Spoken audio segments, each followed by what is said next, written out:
నా devil గాడితో romance. Writer రూపా Lavanya, voice Lahari Rajasekhar.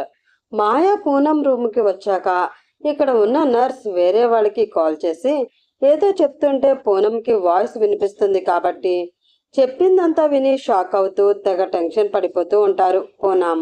లాస్ట్లో please please శాంతి శాంతి అని అరుస్తూ కాల్ కట్ అయిపోతుంది నర్స్కి. దేవుడా, ఈ రోజు నుండి నువ్వు నన్నే కాపాడాలి అని అక్కడే బాల్కనీలో ఏడుస్తున్నట్లు నటించేసి ముక్కు కూడా చీదుకుని అదంతా పూనం వినలేదు అన్నట్లు మళ్ళీ నార్మల్గా వచ్చి సెల్ నొక్కుంటూ కూర్చుంటుంది ఆ అమాయకపు నర్స్. ఇక్కడ పాపం పూనమ్మకి మాత్రం ఒళ్ళంతా చెమటలు పట్టి టెన్షన్తో గోలు కొరికేసుకుంటూ ఉంటారు. మమ్మ, డిన్నర్ అంటూ ఆమె కోసం కల్పన రెడీ చేసిన లైట్ ఫుడ్ ప్లేట్లో పెట్టి తెచ్చి అందిస్తుంది మాయా. అది చూసి తీసుకుని పక్కనే పెట్టి నేను మెల్లిగా తింటా గాని ముందు నువ్వు ఈ రూమ్లో నుండి వెళ్ళిపో అంటుంది గట్టిగా. ఆ సడన్ గా ఏమైంది మమ్మ? ఏమవడం ఏంటి? ఏమీ కాలేదు, వెళ్ళు ముందు అంతే అని పూనంగా వచ్చినట్లు ఊగిపోతూ అరుస్తుంది పూనం. అది కాదు మమ్మ, నేను నీ పక్కనే ఇక్కడే అంటుంటే తల మీద టపీమని పీకి వెళ్ళు అన్నానా అని అరుస్తుంది.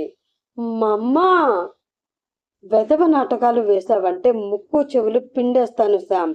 నోరు మూసుకుని నీ రూమ్కి నువ్వు పో, అక్కడ పడుకో, ఇక్కడ మాత్రం వద్దు తల్లి. ఇప్పుడు ఆ డెవిల్ గాడు నన్ను కొరుక్కుని మరీ తింటాడు మమ్మా. నీకేం తెలుసు నా బాధ? ఏంటి అంటారు డెవిల్ అంటుంటే వింతగా చూస్తూ. అది కాదు మమ్మ, సడన్ గా ఎందుకో చెప్పు అంటుంది మళ్ళీ బ్రతిమలాడుతూ. అది అది అంతే, ఉదయం నుండి కావాలి అంటే నా పక్కనే ఉండు, నైట్ మాత్రం వద్దు అంటూ మళ్ళీ లగేజ్ పట్టుకుని వెళ్ళే వరకు కంగారు పెట్టి పంపించేస్తుంది పూనం. పూనం రూమ్ నుండి బయటికి మళ్ళీ బ్యాగ్ పట్టుకుని రాగానే అదేంటి మాయా, ఇప్పుడే కదా బ్యాగ్ పట్టుకుని వెళ్ళా, మళ్ళీ ఏం అని అడుగుతారు కల్పన. ఏమో అత్తయ్య, ఇందాక వరకు రమ్మని పిలిచి ఇప్పుడు మాత్రం వద్దు పో పో అంటుంది మమ్మ. అవునా అని ఒక్క నిమిషం ఆలోచించి పోనీలే, రేపు నేను అడుగుతాను, టైం అయింది, బ్యాగ్ పెట్టరా, డిన్నర్ తీసుకుని వెళ్దువు గాని నీకు డెవిల్కి అంటుంటే అత్తయ్య అని కంగారుగా డెవిల్ విన్నాడేమో అని పై రూమ్ వైపు చూస్తుంది మాయా. ఎవరు లేకపోవడంతో అమ్మయ్య అనుకుని మీరు కూడా అలా అంటే మీ అబ్బాయి నన్ను ఖచ్చితంగా చంపేస్తాడు, ప్లీజ్ ప్లీజ్ అంటుంది ఏడుపు గొంతుతో. అలాగేలే, బ్యాగ్ పెట్టిరా అంటే అలాగే అని వెళ్ళి రూమ్లో చూస్తే డెవిల్ వాష్రూమ్లో ఉంటాడు. ఫాస్ట్గా పెట్టేసి మళ్ళీ కిందకి వచ్చి ప్లేట్స్ విత్ ఫుల్ ఆఫ్ డిన్నర్తో మళ్ళీ వెళుతుంది అంతర్. మాయా వచ్చేసింది మళ్ళీ. ఛ, నీకు వేరే పనేం లేదా అంతర్? నేను నీ ఆత్మని బంగారం, నాకు నువ్వు తప్ప వేరే వాళ్ళతో ఏం పని చెప్పు, నువ్వే నా పని. మాయా, ఆ డెవిల్ దగ్గర కటింగ్ ఇచ్చి మరీ వచ్చానే, తప్పించుకోవడానికి ఏదైనా కుళ్ళిపోయిన ఐడియా ఇవ్వవే అంతర్.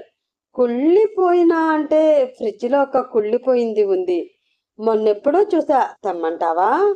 మాయా, అనుకున్నానే ఇలాగే అంటావని, అందుకే నీ పుచ్చిపోయిన బ్రెయిన్కి ఇంకేం తడతాయి గాని నేను చూసుకుంటా, నువ్వు పో అని పక్కకి తోసుకుంటూ ప్లేట్తో లోపలికి అడుగు పెడుతుంది పాప. స్నానం చేసి టవల్ నడుముకి చుట్టుకుని అప్పుడే బయటికి వస్తూ కనిపిస్తాడు డెవిల్. హా, చచ్చాను అనుకుంటూ దించిన తల ఎత్తకుండా ప్లేట్స్ పక్కన పెడుతూ తను కూడా వాష్రూమ్లోకి దూరిపోతుంది. డెవిల్ మాత్రం సైలెంట్గా నవ్వుకుంటూ డ్రెస్ చేసుకుంటాడు. వచ్చేసరికి సీరియస్గా బెడ్ పై కూర్చుని తన వైపే చూస్తూ ఉంటాడు డెవిల్. నీకోసమే వచ్చాను, నేను మళ్ళీ వచ్చేస్తాను డెవిల్. అడగకుండా వస్తే బెటర్ అని వాష్రూమ్లో బాగా థింక్ చేసినట్లు ఉంది. అబచా, నేను ఇంకా మీ అమ్మే నిన్ను బయటికి తోసేసిందేమో అనుకున్నానే. అంటే ఎస్, అది నా పనే, ఏం చేసావు నువ్వు అసలు అంటూ కోపంగా మీదకి వెళుతుంది. గబుక్కున నడుం పట్టుకుని లాగి బెడ్ పై తోసి మీదకి చేరి ఇంచి గ్యాప్లో ఉండి మత్తుగా చూస్తూ కళ్ళెక్కరు వేస్తాడు. మాయా గుటకలు మింగుతూ లే ముందు, నాకు ఊపిరి కూడా ఆడట్లేదు అంటుంది. కానీ నిజంగానే డెవిల్ అంత దగ్గరగా ఉంటే టెన్షన్తో గాలి ఆడని ఫీలింగ్. చీరలేని ప్లేస్లో నడుము మీద రాతలు రాస్తూ పెదాలని చూస్తూ ఇందాక చో స్వీట్ అన్నావు కదా బేబీ, గుర్తుందా? లేదు లేదు, నాకేం గుర్తులేదు. ముందు మా మమ్మ ఎందుకు నన్ను పంపించేసింది చెప్పు అంటుంటే, ఏముంది, నైట్ తమరు నిద్రలో లేచి చంద్రముఖులు అరుస్తున్నారని, ఇంకోసారి హార్ట్ పేషెంట్ ఉంటే గుండె ఆగి డైరెక్ట్గా పైకి పోతారని కూడా ఆ నర్స్తో చెప్పించా. దెబ్బకి మా అత్తకి కూతురి మీద విపరీతమైన నమ్మకంతో ఇలా బయటికి తోసేసింది నా పెళ్ళాన్ని. అందుకే ఇప్పుడు నువ్విలా నా కౌగిలిలో పడ్డావు అన్నమాట అంటూ ముందుకు వంగుతాడు. తూచ్, మా మమ్మల్ని భయపెడతావా? ఉండి నీ పని అత్తతో చెప్తా అంటూ కంప్లైంట్ ఇవ్వడానికి డెవిల్ని తోసుకుని మరీ లేచేసరికి ఆమె చీర కొంగు అతని చేతిలో ఉంటే బెడ్ దిగిన మాయ ఆ ఫోర్స్కి మళ్ళీ డెవిల్ మీదనే పడుతుంది. మెత్తగా తాకిన ఆమె పరివాలు అతనిలో వేరే ఆలోచనని రప్పిస్తే రాహి లాంటి అతని ఛాతి ఆమె గుండె బరువు పెంచుతుంది. హా అంటూ టెన్షన్గా చూసి మళ్ళీ వెంటనే పైకి లేవాలని ట్రై చేస్తుంది. ఎక్కడికి? అతని గొంతులో మార్పు ఆమె వెంటనే గమనించేస్తుంది. ఆమె గుండె వేగం అతని గుండె వేగంతో సమానంగా కొట్టుకుంటూ ఇద్దరికి రెండో వాళ్ళు గుండె చప్పుడు తెలుస్తూ ఉంటుంది. ఊపిరి భారంగా మారిపోయి అతి కష్టం మీద కిందకి అంటుంది మెల్లిగా. చిన్నగా నవ్వి, మామకి చెప్తావా నా మీద? సరే చెప్పు, ఇది కూడా చెప్పు మరి అంటూ ఒక్కసారిగా తన మీద ఉన్న మాయని బెడ్ మీదకి దొర్లించి చేతిలో ఉన్న బయట కొంగిని పక్కకి బెడ్ మీద వేసి ఒక్కసారిగా అతని మొహాన్ని ఆమె మెడవంపులో నిలిపి దీర్ఘంగా శ్వాస తీసుకుంటాడు. ఆమె కళ్ళు గట్టిగా మూసుకుని చేతులు అతని వీపు మీద బిగుసుకుంటాయి. ఒక్క నిమిషం అలాగే ఉంచి ఒక తడి ఆరని ముద్దుని ఇచ్చి ఒక్కసారిగా ఆమె ఎదపై వాలి అక్కడ కూడా తనదైన ముద్రని పెదవులతో వేసి చిన్నగా పంటిగాటు కూడా పెట్టిలేస్తాడు. పూర్తిగా షాక్లో ఉన్న మాయ కళ్ళు గట్టిగా మూసి ఉంచి ఆ ముద్దులకి మైమరిచి వేగంగా శ్వాస తీసుకుంటూ ఉంటే ఆమె ఈత దానికి అనుగుణంగా కదులుతూ డెవిల్ కళ్ళని కట్టిపడేస్తుంది. గట్టిగా అతని తలని అదిమి పెదాలతో చిన్నగా రాతలు రాసి గుసగుసగా చాలా వేడిగా ఉన్నావు తెలుసా బుజ్జమ్మ అని గట్టిగా ఊపిరి అందించి ముద్దిచ్చి, ఇప్పుడు ఇవి కూడా చెప్పు వెళ్ళు అంటూ చిలిపిగా నవ్వుతూ చూస్తాడు. అప్పటి వరకు ఉన్న ఉక్రోషం ఎక్కడికో ఎగిరిపోగా సిగ్గు ముంచేసి రెండు చేతులతో మొహాన్ని మూసుకుని పక్కకు తిరిగిపోతుంది. ఆమె అతన్ని ఆపడం లేదు, దూరం పెట్టలేదు, ఇష్టం లేనట్లు ప్రవర్తించను లేదు, చిరాకు కూడా పడలేదు. పైగా సిగ్గుపడి ఆమె అంగీకారం కూడా తెలియచేసినా కూడా ఇంకా ఆమె మనసులో భయాలన్నీ పోయాకే దగ్గర అవ్వాలి అని వెనక నుండి హత్తుకుని లైట్ ఆఫ్ చేస్తాడు డెవిల్. ఇంకా ఆమె శ్వాస మామూలుగా ఆడకపోతూ ఉంటే చెవిలో చిన్నగా, బుజ్జమ్మ, నీ మనసులో భయాలు అనుమానాలు పూర్తిగా పోయే వరకు నేనేం చేయను, కంగారు పడకు. కానీ నా నుండి దూరంగా వెళ్ళడం మాత్రం జరగని పని. అది ఈ రూమ్ నుండి అయినా ఇలా నా కవుగిలి నుండి అయినా మళ్ళీ మళ్ళీ చెప్పించుకోకు. నా ప్రతి పని నువ్వే చేయాలి, నీ ప్రతి ఆలోచన నేనే కావాలి, నీ అణువులోనూ నేనే నిండాలి. నాకు దూరంగా మాత్రం ఉండకు, కోపం తెప్పించకు అని చెప్పి మెడ మీద పెదవులు ఆంచి కళ్ళు మూసుకుంటాడు. అతను చెప్పిన మాటలే చెవిలో గింగిరాలు తిరుగుతూ ఉంటే మెల్లిగా గుండె వేగం తగ్గించుకుంటుంది మాయా. నిజమే, ఎన్నోసార్లు ఇలా జరిగింది. తను అతనికి అవకాశం ఇచ్చినా కూడా పిచ్చిదానిలా తెలియకుండానే ఆమె అతని మాయలో పడిపోయినా కూడా అతను ఎప్పుడు హద్దు మీరనే లేదు. ఆమె ఇష్టానికి గౌరవం ఇచ్చి దూరంగానే ఆగిపోయాడు. ఆ రోజు కూడా ఆమెనే అతనిని మొదటిగా దగ్గరికి తీసుకుంది అన్న విషయం ఆమెకి గుర్తుంది. అయినా కూడా అంత మధ్యలో కూడా తన అంగీకారం అతను అడగడం కూడా మర్చిపోలేదు. ఇంతలా ప్రేమిస్తున్న అతని ప్రేమకి ఆమె ఏమి ఇవ్వగలదు? అసలు ఇలాంటి వ్యక్తి తప్పుగా, స్వార్థంగా, కేవలం ప్రమోషన్ కోసం, డబ్బు కోసం రోహాన్ని ఎలా చంపుతాడు? ఇలా పిచ్చి ఆలోచనలతోనే ఎప్పుడు పడుకుందో కూడా ఆమెకు తెలియనే లేదు. ఇద్దరు అలాగే ఒకరి కవిలో ఇంకొకరు నిద్రలోకి జారారు. అదే రోజు నైట్ వసంత్ లేటుగా వచ్చి డిన్నర్ చేశాక కార్తీక్ వచ్చి కలుస్తాడు. మావయ్య, మీతో మాట్లాడాలి. చెప్పు కార్తీక్ అంటూ డిన్నర్ అయ్యాక వసంత్ కార్తీక్ గార్డెన్లో వాక్ చేస్తూ ఉంటారు. వసంత్ మాటి మాటికి డెవిల్ వస్తాడేమో అని అతని రూమ్ వైపే చూస్తుంటారు. ఎందుకంటే రోజు భోజనమయ్యాక వాళ్ళిద్దరికి అలా గార్డెన్లో వాక్ చేస్తూ మాట్లాడుకుని డే అంతా ఎలా గడిచిందో మాట్లాడుకోవడం బాగా అలవాటు. కానీ మాయ వచ్చాక డెవిల్లో చాలా మార్పు వచ్చినట్లుగా అనిపిస్తుంది వసంత్కి. అందుకే ఆశగా డెవిల్ రూమ్నే చూస్తూ ఉంటారు. కానీ అప్పటికే మాయతో డెవిల్ గాఢ నిద్రలో ఉంటాడు. నేను ఇందాక అరుణ్ని ఉంచిన హాస్పిటల్కి వెళ్ళాను అనగానే, అయితే అంటారు ఆయన. అదే మావయ్య, మనం ఆ అరుణ్ని కోమాలో నుంచి రాకుండా చూడమని చెప్పాం కదా అనగానే కనుబొమ్మలు ముడిచి, అవును అయితే నేను ఇందాక వద్దు అనేసాను మావయ్య, అతనికి రేపు నైట్కి తెలివి రావచ్చు అంటాడు కార్తీక్. "ఉమ్, కానీ మనం అనుకున్నాం కదా వాళ్ళని ఇక్కడ నుంచి పంపించాకే ఆ అరుణ్కి కోమాలో నుండి బయటికి రప్పించాలి అని, మరి మళ్ళీ ఇప్పుడు అంటుంటే, లేదు మావయ్య, నాకెందుకు ఆ మాయ ఈ అరుణ్ ఎక్కడో పొరపాటు పడి మన అజిత్ని తప్పుగా అనుకుంటున్నారేమో అని డౌట్గా ఉంది అనగానే వసంత్ షాక్ అయి చూస్తూ ఉంటారు. అంటే నీ ఉద్దేశం ఏంటి కార్తిక్? వాళ్ళని మంచివాళ్ళు అని అంటున్నావా? ఇప్పుడు నువ్వు కూడా స్టార్ట్ చేసావా? వాక్ చేయడం ఆపేసి కార్తిక్ వైపు తిరిగి సూటిగా చూస్తూ అడుగుతారు వసంత్. మావయ్య, నేను వాళ్ళని మంచి వాళ్ళ కాదా అని అనట్లేదు. మన అజ్జు చెడ్డవాడు అని వాళ్ళు అనుకుని ఇదంతా చేశారేమో అంటున్నా అంతే అంటాడు. వసంత్ సీరియస్ అయ్యేసరికి ఎలా చెప్పాలో తెలియక, ఇనఫ్ కార్తిక్, నువ్వు కూడా ఇప్పుడు అజ్జు లాగానే మాట్లాడుతున్నావు. ఇప్పటికీ ఆ అమ్మాయి మన అజిత్ని చంపాలి అని 2 times ట్రై చేసింది. ఇక ఆ కోమాలో ఉన్నవాడు కూడా ఇద్దరు కలిసే ప్లాన్ చేసి అజిత్ని చంపాలని చూశారు.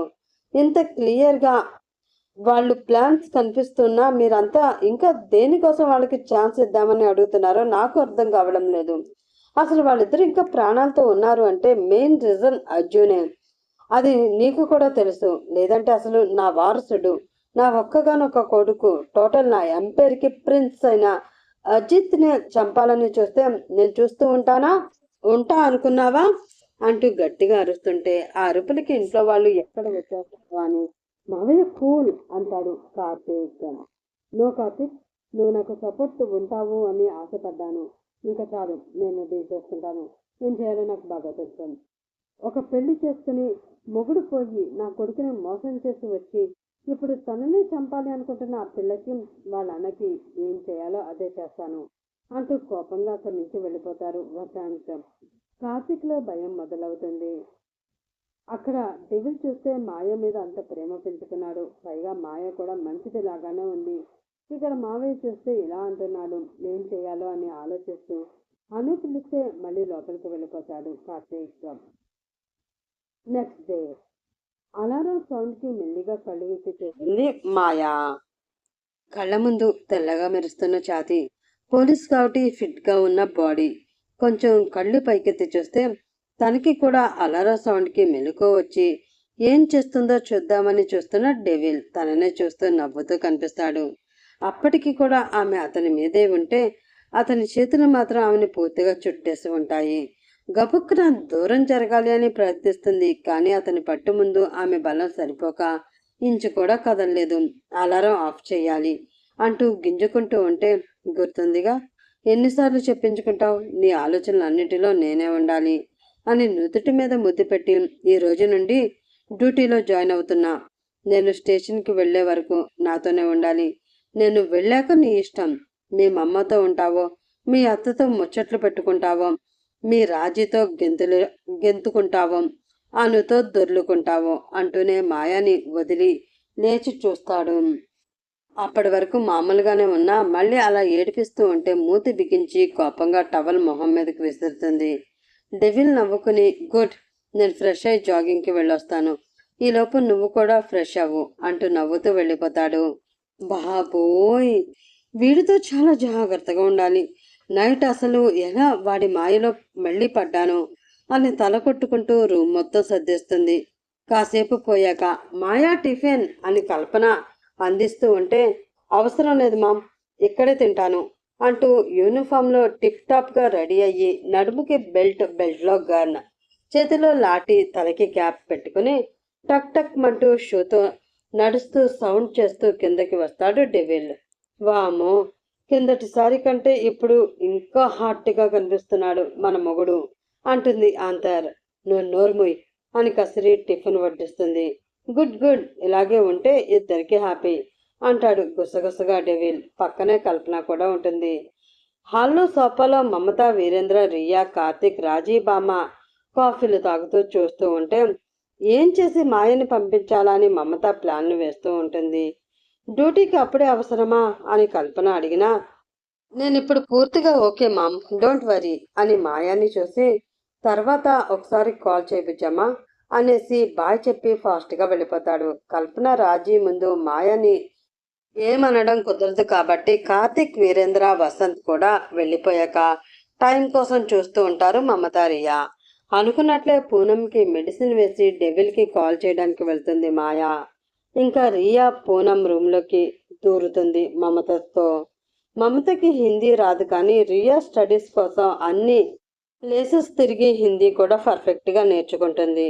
వీళ్ళని చూసిన నర్స్ రియా చేసిన సైకిల్కి బయటికి వెళ్ళిపోతే, ఏయ్ హలో లే అంటుంది ర్యాష్గా రియా. వాళ్ళెవరో తెలియని పూనం, ఎవరమ్మా నువ్వు అని అడిగితే, నీ కూతురు నా నుండి నాకు కాబోయే మొగుడిని లాగేసుకుంది కదా, అందుకే ప్రస్తుతానికి నీ కూతురికి కాబోయే సవతిని అని పొగరుగా చెప్తుంది రియా. ఏమంటున్నా నువ్వు, నాకేమీ అర్థం కాలేదు అంటారు పూనం. నీ కూతురు మాయ మా బావని నా నుండి లాగేసుకుని తన మాయలో పడేసుకుంది. పైగా అదంతా నాటకం. అసలు ఎంత ధైర్యం ఉంటే మా బావనే చంపాలని అంటూ ఉండగానే మళ్ళీ రెండోసారి ఆమె చెంప పగులుతుంది. ఈసారి కొట్టింది కల్పన అయితే కాదు, డైరెక్ట్గా రాజీబామ. మమత, రియా మళ్ళీ కోపంగా చూస్తూ ఉంటారు. పాపం పూనంకి ఏమీ అర్థం కాక టెన్షన్తో లేచి నిల్చుంటుంది. ఇంకో పార్ట్ కావాలి అంటే మంచిగా కామెంట్స్ చేయమంటున్నారు, కానీ ఈరోజు నాకు ఓపిక లేదు.